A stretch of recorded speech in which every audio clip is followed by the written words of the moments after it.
Details చూస్తే ప్రజలందరి ఆశీస్సులతో ఇందిరమ్మ ప్రభుత్వం ఇచ్చి ఏడాదిన్నర పూర్తి చేసుకుందని మంత్రి పొంగులేటి శ్రీనివాసరెడ్డి తెలిపారు. ఖమ్మం మున్సిపాలిటీలో పలు అభివృద్ధి పనులకు మంత్రి పరిశీలించారు. కాంగ్రెస్ ప్రభుత్వం ఏర్పడిన నాటి నుంచి అనేక అభివృద్ధి సంక్షేమ కార్యక్రమాలు అమలు చేశారు. పేదవారి కోరిక తీర్చాలనే ఆలోచనతో ఇందిరమ్మ ప్రభుత్వం పనిచేస్తుందన్నారు. రైతు భరోసాను 9 రోజుల్లో 9,000 కోట్లు రైతుల ఖాతాల్లో జమ చేశామన్నారు.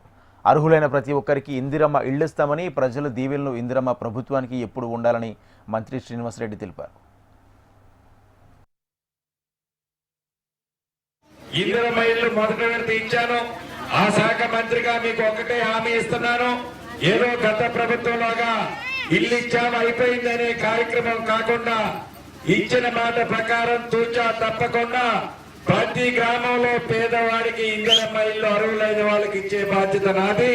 మొదటి విడత ఇచ్చాం. రాబోయే రోజుల్లో ఇంకా 3 విడతలు ఇస్తాం.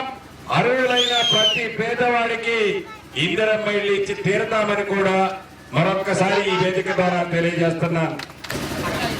అదే రకంగా ఇళ్ల పట్టాలు డబుల్ బెడ్రూమ్ కు సంబంధించింది కూడా పెండింగ్ ఉంది. ఈ పన్నేకల్లో వాళ్ళకు కూడా 18కి ఇక్కడ ఇవ్వటం జరుగుతుందని కూడా తెలుపుతూ మీ దీవెనలు, మీ ఆశీస్సులు, మీ ప్రేమ అభిమానాలు రాబోయే రోజుల్లో ఇందిరమ్మ పార్టీకి పూర్తి మద్దతు దీవెనలో ఉండాలని మనస్ఫూర్తిగా కోరుకుంటూ